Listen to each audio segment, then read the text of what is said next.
Jerusalem Delivered by Torquato Tasso. Eighth Book. A messenger to Godfrey's sage doth tell the Prince of Denmark's valour, death, and end.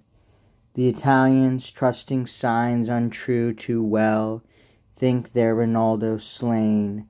The wicked fiend breeds fury in their breasts, their bosoms swell with ire and hate, and war and strife forth send.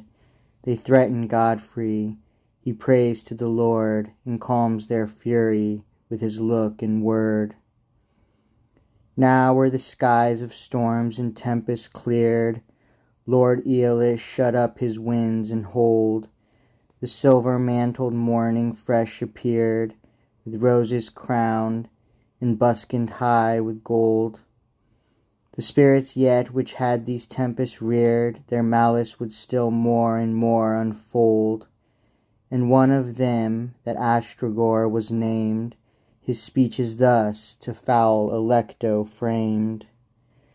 Alecto, see, we could not stop nor stay the night that to our foes new tidings brings, who from the hands escaped with life away of that great prince, chief of all pagan kings. He comes, the fall of his slain lord to say, of death and loss he tells, and such sad things. Great news he brings, and greatest dangers is. Bertoldo's son shall be called home for this. Thou knowest what would befall, bestir thee then, prevent with craft what force could not withstand. Turn to their evil the speeches of the man, with his own weapon wound Godfredo's hand. Kindle debate, infect with poison wan, the English, Switzer, and Italian band. Great tumult move, make brawls and quarrels rife, set all the camp on uproar and at strife. This act beseems thee well, and of the deed much mayest thou boast before our Lord and King. Thus said the sprite, persuasion small did need, the monster grants to undertake the thing. Meanwhile the knight, whose coming thus they dread, before the camp his weary limbs doth bring, and well nigh breathless.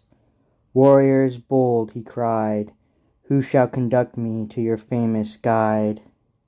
An hundred strove the stranger's guide to be, to hearken news the knights by heaps assemble. The man fell lowly down upon his knee, and kissed the hand that made proud Babel tremble.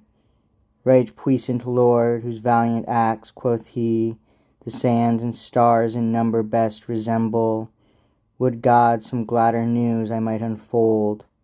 And there he paused and sighed, then thus he told. Sweno, the king of Denmark's only heir, the stay and staff of his declining Eald, longed to be among these squadrons fair, who for Christ's faith here serve with spear and shield. No weariness, no storms of sea or air, no such contents as crowns and sceptres yield, no dear entreaties of so kind a sire could in his bosom quench that glorious fire. He thirsted sore to learn this warlike art of thee, great lord and master of the same, and was ashamed in his noble heart that never act he did deserved fame. Besides, the news and tidings from each part of young Rinaldo's worth and praises came.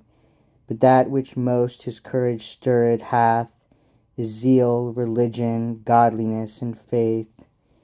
He hasted forward, then without delay, and with him took of knights a chosen band. Directly toward Thrace we took the way, to Byzance old, chief fortress of that land. There the Greek monarch gently prayed him stay, and there an herald sent from you we fand.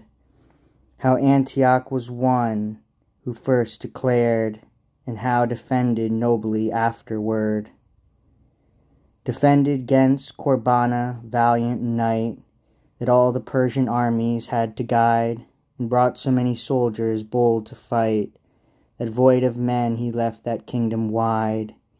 He told thine acts, thy wisdom, and thy might, and told the deeds of many a lord beside.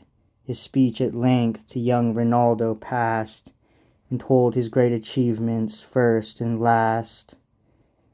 And how this noble camp of yours of late besieged had this town, and in what sort, and how you prayed him to participate of the last conquest of this noble fort. In hardy Sweno opened was the gate of worthy anger by this brave report, so that each hour seemed 5 years long, till he were fighting with these pagans strong.